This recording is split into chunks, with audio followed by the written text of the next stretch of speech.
Mpendwa wa mfuatiliaji wa mfululizo wa masomo haya ya kesha la asubuhi, ninakusalimu kwa jina lipitalo majina yote.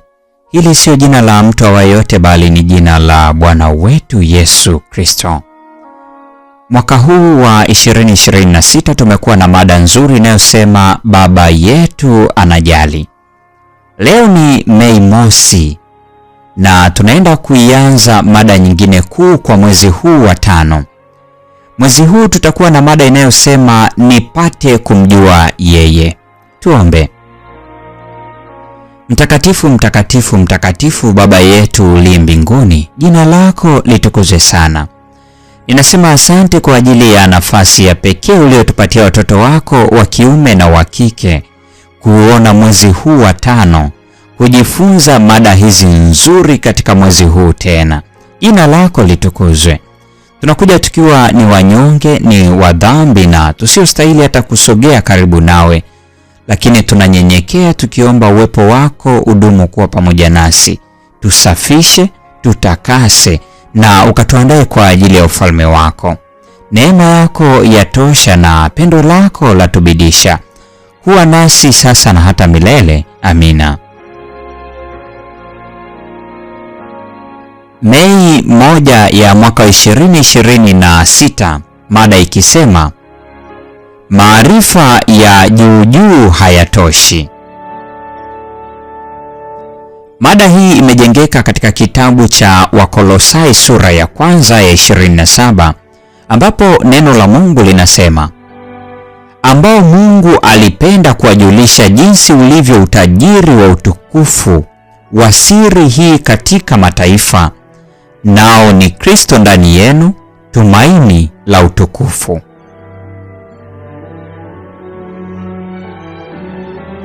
Kuna siri katika neno la Mungu ambazo hatuzielewi, na wengi wetu wameridhika kuacha uchunguzi wetu wakati ndio tu tumeanza kupokea maarifa kidogo kuhusiana na Kristo.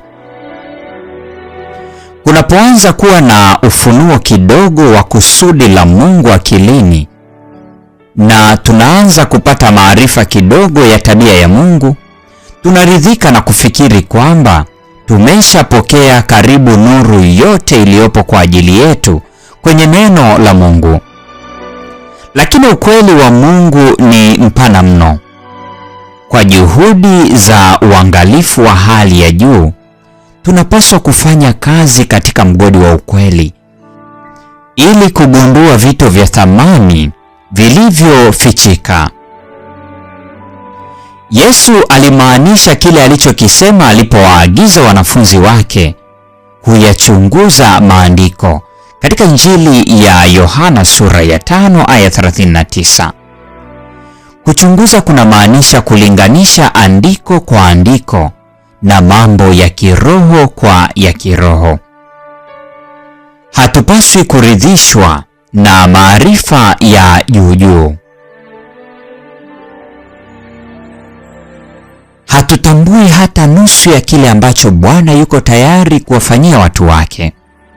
Maombi yetu yaliyochanganyika na imani na toba yapelekwe kwa Mungu kwa ajili ya kuzielewa siri ambazo Mungu atawafahamisha watakatifu wake.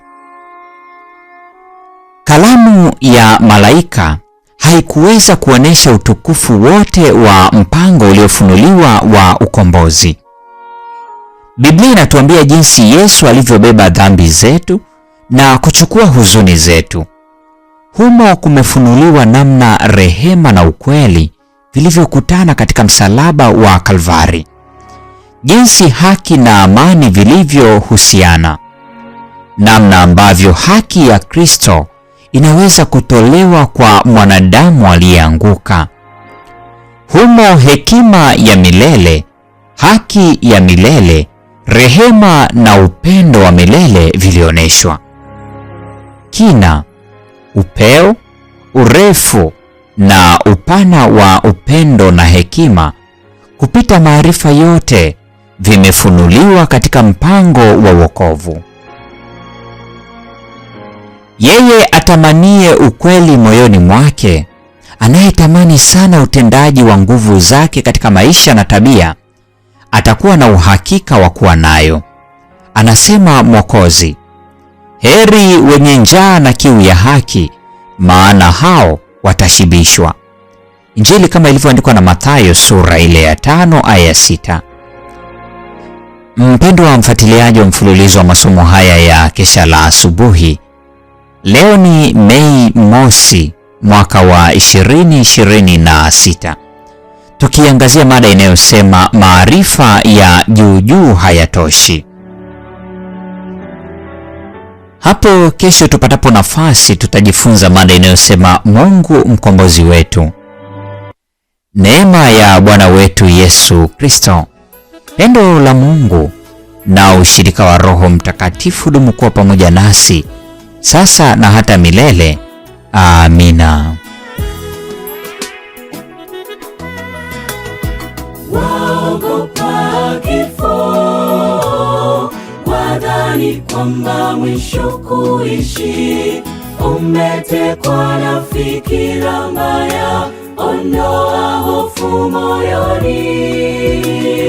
Umepewa uzima, Bwana aliyokuahidi.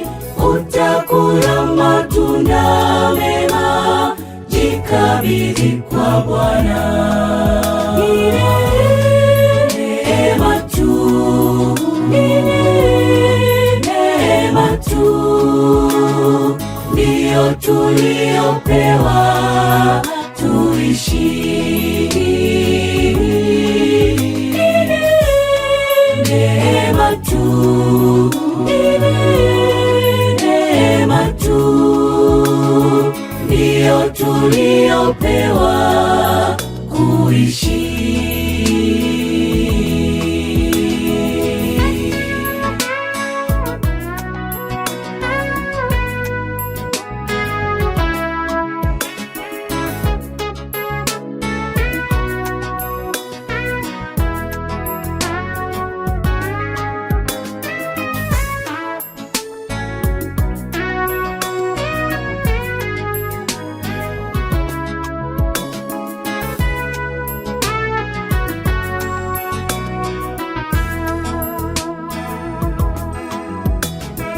Kuna nyakati tumepita, muda mgumu usioelezeka, lakini tunalo tumaini, yote ni ya kitambo.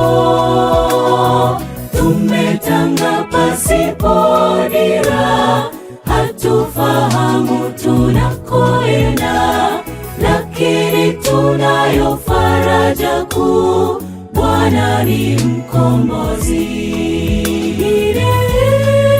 Neema tu, neema tu ndiyo tuliopewa tuishi. Neema tu, neema tu ndiyo tuliopewa kuishi.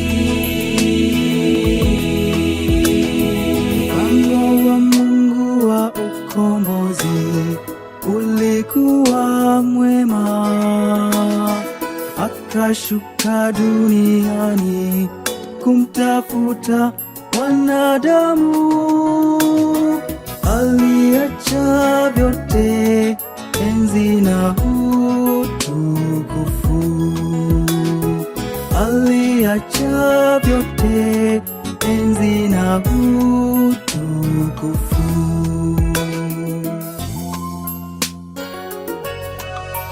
Ni neema tu, ni neema tu ndiyo tuliopewa tuishi. Neema tu, neema tu ndiyo tuliopewa